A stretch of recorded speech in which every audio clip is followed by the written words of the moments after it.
So, at risk of upsetting Julie Andrews, who so cheerfully taught us to start at the very beginning, I'd like to start at the very end of this chapter. I'd like to start at the very end of the chapter with the words from Babylonia to Jerusalem. Those words tell us the direction in which we are moving. And what I mean is this: in ancient times, God's people became disinterested and unfaithful toward God. As a consequence, they were exiled from the land of their faithful forefathers. Their history books tell us the following: the Lord, the God of their fathers, sent persistently to them by his messengers, because he had compassion on his people and on his dwelling place. But they kept mocking the messengers of God, despising his words and scoffing at the prophets. Therefore he brought up against them the king of the Chaldeans. He gave them all into his hand. And so for the next 70-odd years, these evicted Israelites were forced to make Babylon their new home. They lived in Israel, and the king of the Chaldeans, the Babylonians, came and took them captive. And for the next 70-odd years, they were forced to make Babylon their new home. And we touched on this when we went through the book of Daniel. But as we saw in Daniel, and as we now discover in Ezra, their expulsion from Jerusalem was not the whole story. That was not the end of the story. Yes, there was unfaithfulness to God, and yes, exile was a consequence, but God's disciplinary consequences are aimed at restoring his people. Get this: God's disciplinary consequences are aimed at restoring his people and to bring them into renewed faithfulness. God does restore his people. And so we come to the first chapter of Ezra. It is a testament of God restoring his people to renewed faithfulness. And as we read the chapter, you may have noticed that it closed with those words: the exiles were brought up from Babylonia to Jerusalem. That is how the chapter closes. And on the face of it, it may not seem like a very important detail. It may just seem like a few geographic reference points. But I want you to meditate on what's going on here. Think about what is going on here. God's people had been in exile for some 70 years, and a lot of time has passed. 70 years is a long time, isn't it? Memories of Jerusalem had probably begun to fade, and many exiles had begun to carve out a new life for themselves, starting new families, making new memories in a new land, just as God told them to. God told them to settle down in Babylon.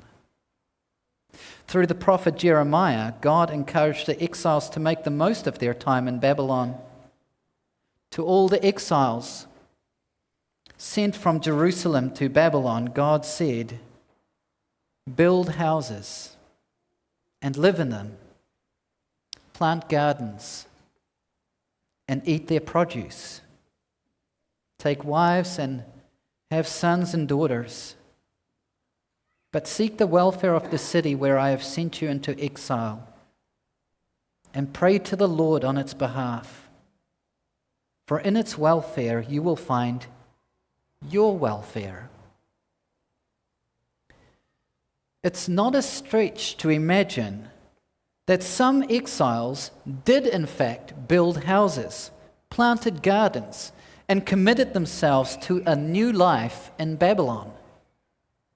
And if so, the surprise of the whole chapter is this: why would any of them want to leave Babylon? Why would any one of them want to leave the relative comforts of a house and a garden and an established life in Babylon in favor of traveling large, inhospitable distances to start all over again in a city that you or your parents last saw as a defeated and ruined city?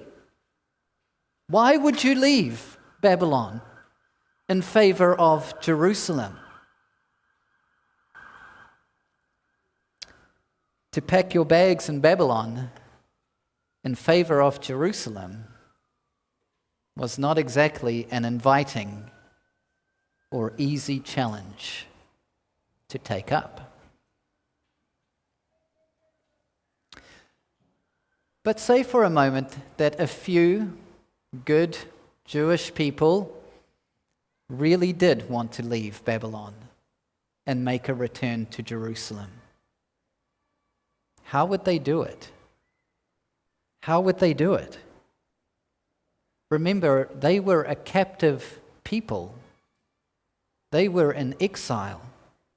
They weren't free to choose their own country of residence. They were trapped. And so even if they wanted to begin a new life in Jerusalem, where or how are they going to find the freedom to do so? Even if they desperately wanted to go from Babylon to Jerusalem, how are they going to find the freedom to do so? They're captives. So let's think about this. How did they find the freedom to return to Jerusalem? How on earth did that come about? Verse 1 holds the answer for us. In the first year of Cyrus, king of Persia, that the word of the Lord by the mouth of Jeremiah might be fulfilled, the Lord stirred up the spirit of Cyrus, king of Persia.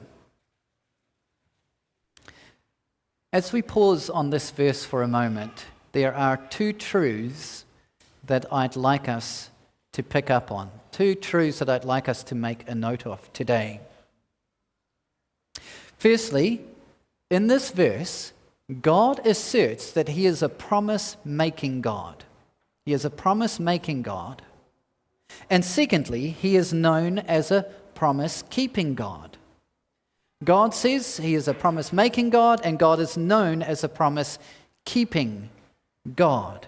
And this alone makes God so very different from us. We often make promises or commitments, but these are easily broken, ignored, or excused.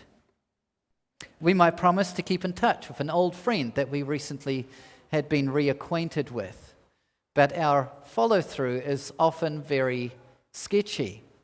That is certainly true of my experience and maybe of yours also.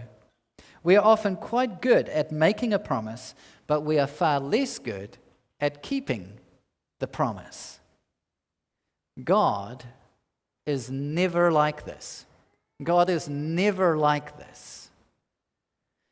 When He makes a promise, He has budgeted for everything. There will never be anything that will hinder Him from His determination to make good on a promise made. And this is one truth that we find in verse 1. The people of God were given freedom to return to Jerusalem, not by chance and not by luck, but because God had made a promise by the mouth of the prophet Jeremiah. And what exactly did God promise by the mouth of the prophet Jeremiah? What exactly is the promise that God had made? Before the exile, God spoke to His people, and He said, when 70 years are completed for Babylon, I will visit you. After 70 years, I will visit you, and I will fulfill to you my promise and bring you back to this place, to Jerusalem. That is the promise made. But not only does God make these outrageously awesome promises, right? Not only does He make these immense promises to bring an entire nation back to their homeland. He also keeps his promises. And that's the amazing thing here. It's one thing to make a promise, it's quite another to show yourself competent to keep it. And for this, I'm looking at the phrase, the Lord stirred up the spirit of Cyrus. What this tells us, what that specifically tells us, is that behind the civic policies instituted by Cyrus is the unseen hand of God. Whatever Cyrus is doing, whatever policies he's making for his kingdom about exiles and where they're allowed to live and whether they're allowed to go back and the right of return and all that kind of stuff, all his civic policies, behind it all is the unseen hand of God, directing even the course of politics to ensure that his promises are kept. Christians often talk about this as the sovereign hand of God. This is how Christians often talk about this, the sovereign hand of God. God simply doing as he pleases. If you're new to the Christian faith, one of the questions on your mind might be whether God is allowed to do that. Is God allowed to interfere in history this way? Is that the kind of thing that you Christians believe that God does? If that's your question, and it's a good question, it is a good question, perhaps it might help you to take note of one of the Christian proverbs. Of ancient times, the believing community has been told the king's heart is a stream of water in the hand of the Lord, and he turns it wherever he will. The king's heart is a river, and the Lord turns it in whatever direction pleases him. That is a deeply humbling kind of knowledge, don't you think? It's a deeply humbling thing to know that the Lord is capable of doing such a thing. It's the kind of humbling knowledge that led a great king before Cyrus to confess that God does according to his will among the host of heaven and among the inhabitants of the earth. And none can stay his hand and say to him, "What have you done?"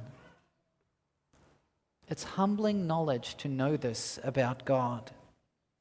And Cyrus himself, at the peak of his political success, is subject to the same sovereign God. Cyrus is subject to the same sovereign God. So here's the first bit of teaching you might like to pen down.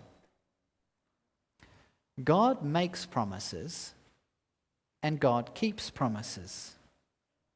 The reason he is able to do this is because he is a sovereign God who can take even the heart and inclinations of nationally prominent figures like Cyrus and turn them, like a river, to the benefit of his people. God is able to make and keep promises because he is sovereign to do so. This, of course, resulted in a massive change for the people of God. They were captive 70 years. A new king shows up, Cyrus, and a new kingdom is busy implementing new policies for the region. And one of the policies is that the former exiles have been given the right of return. You can go home now. Your exile is over. And given this change of circumstances for God's people, the following question is, who would go? You're allowed to go, but who would? Who would go? Remember, the exiles had begun to settle down in Babylon and committed to building a new life for themselves there. Who would willingly immigrate from a better life to a worse one? right? They've built houses, planted gardens, they're getting on with their careers and their lives. Who would leave that all behind to go back to a city of ruins, to start all over again? Immigration usually works the other way, doesn't it? People leave poor situations hoping to find improvement to where they're going. So all I'm trying to point out at this time is that on a purely human level, just weighing the pros and cons here of the situation, it would be a difficult proposition, a hard sell, to convince people Jerusalem is worth the trouble. That's a hard sell if you're doing well in Babylon. But the text shows us that life cannot only be analyzed on a human level. You and I can't assess life just purely weighing pros and cons all the time. There are certain decisions, certain challenges for which we will rise to the occasion, not because the pros and cons weighed so heavily in our favor, nor that whatever decision is finally made would improve our lives, but because the hidden hand of God moved us in a particular direction and inclined our hearts toward a certain path. There are certain decisions that you yourself may have made or you have seen in the Christians around you. They have chosen to do something hard for God, not something that made life easier. They have weighed the pros and the cons, and you have weighed the pros and cons for them and seen that the equation does not look good, but they chose it anyway. Why does that happen? Why do Christians sometimes choose hard things instead of what would be easy? Well, this was the question before the people of God in the ancient times too. In verse 5, we'll pick up on this idea. The question I'm asking is, who would leave the relative comforts of Babylon for the hard work of rebuilding Jerusalem? Who would do it? And verse 5 tells us, then rose up the heads of the fathers' houses of Judah and Benjamin, and the priests and the Levites, everyone whose spirit God had stirred to go to rebuild the house of the Lord that is in Jerusalem. Did you notice how similar that sounds to verse 1? Just as God stirred the heart of Cyrus to liberate the exiles, so God stirs the hearts of the exiles to take the opportunity that is now afforded to them. God stirs Cyrus to liberate them, and then God stirs the liberated to take the opportunity given. Here then is a second bit of teaching you might like to pin down. There are hard situations into which God's people willingly go, not because the odds look good or that it makes sense for the advancement of personal comfort, but because God has been sovereignly at work. God has been doing something in their lives, making them willing to do hard things for the glory of His name. Hard things, like rebuilding the house of the Lord that is in Jerusalem, rather than stay in the relative comfort of Babylon. And this brings me to a third point. Let's say all of this is true.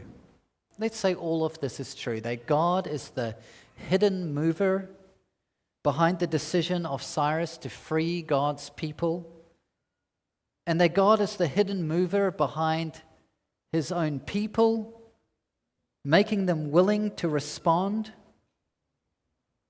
what would be the point of it all? Why would God do something so elaborate? Is it just to prove a point that he can? Is it just to flex? Is that all that's going on here?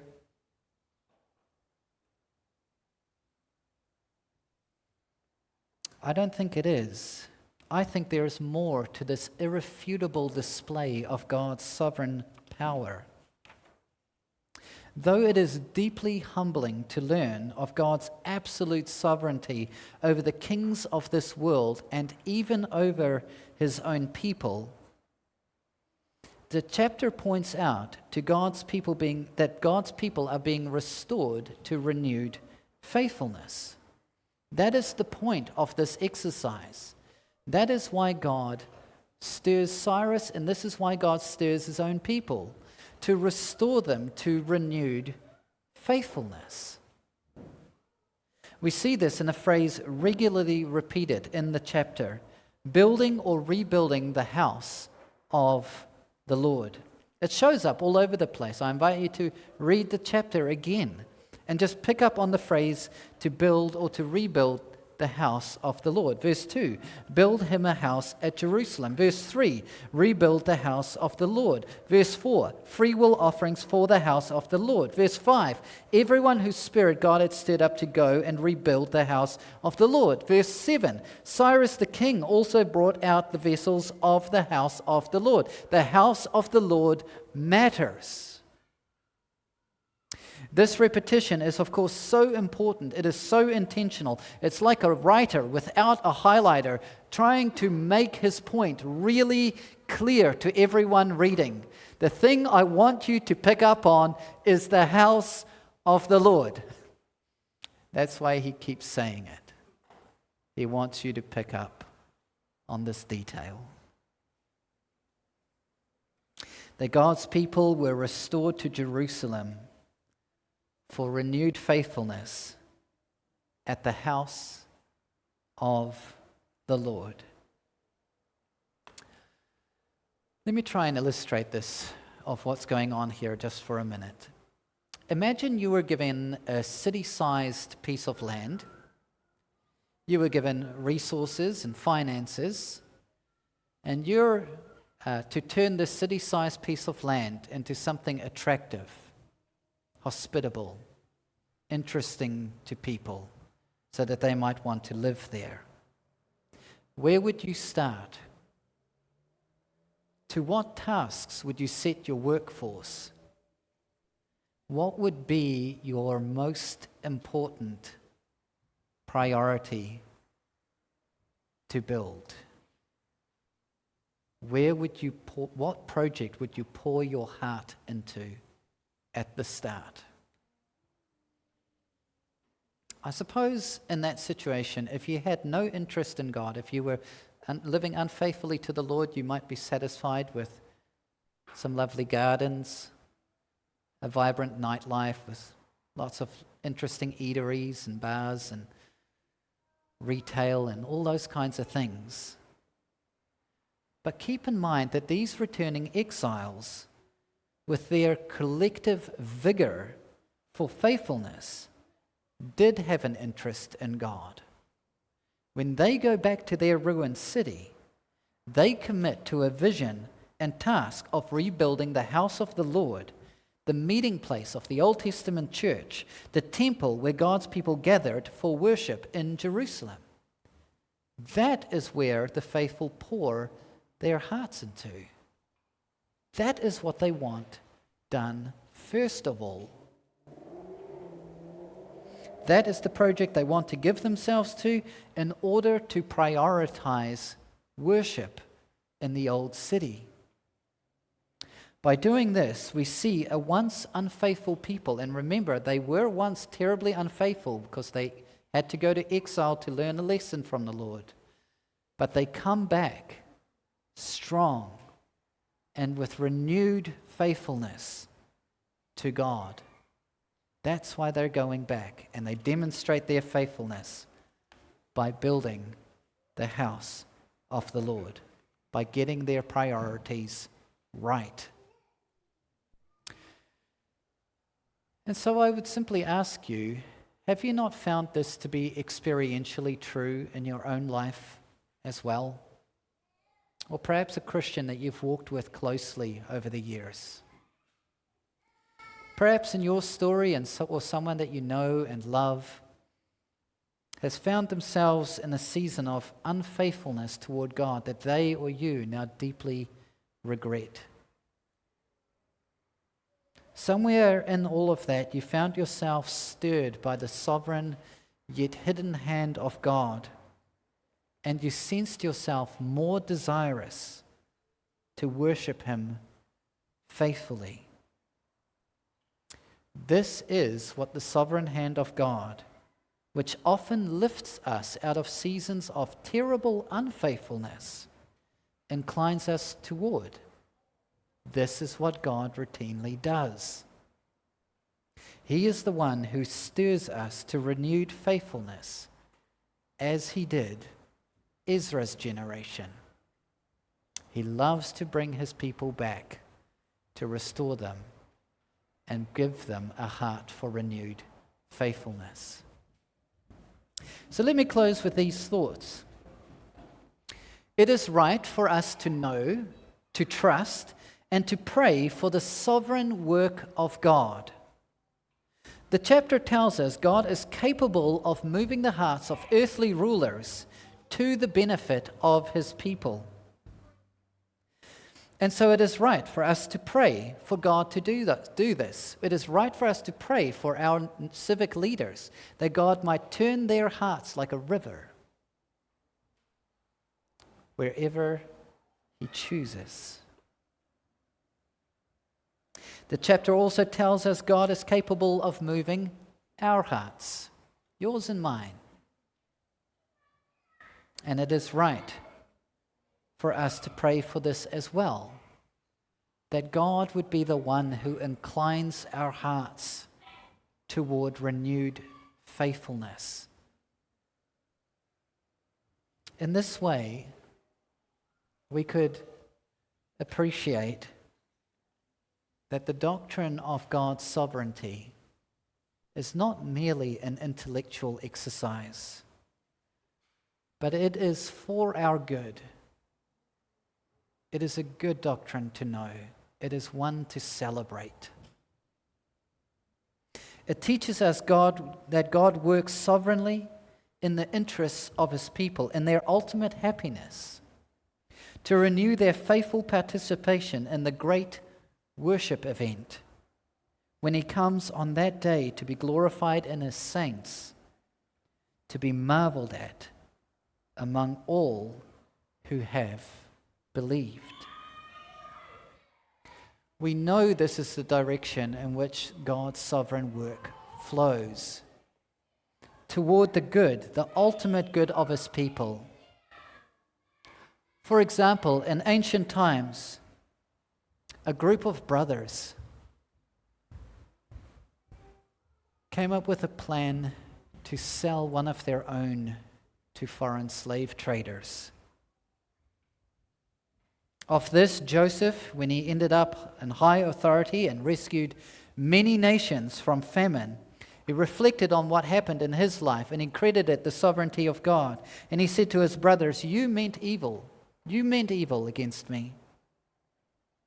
But God meant it for good, to bring it about that many people should be kept alive as they are today. In the life of Jesus, it is made explicit that His death was no mere accident or an unfortunate event. No, the church was made to understand and believe that Jesus was delivered up according to the definite plan and foreknowledge of God. Jesus' death came about by the sovereign working of God, and as Jesus hung on the cross, bearing the weight of our sins, He was executing the good and inalterable plan of God to bring an innumerable number of people to salvation through faith in him. This is one reason why we cherish the doctrine of God's sovereignty, because we need it. We need it to give an honest account for whatever measure of faithfulness we discern in our own hearts and lives. And it also gives us an honest account for why on earth we share the same impulse with these Old Testament saints to worship the Lord with such prioritized gladness when we enter into seasons of renewed faithfulness. Let me pray.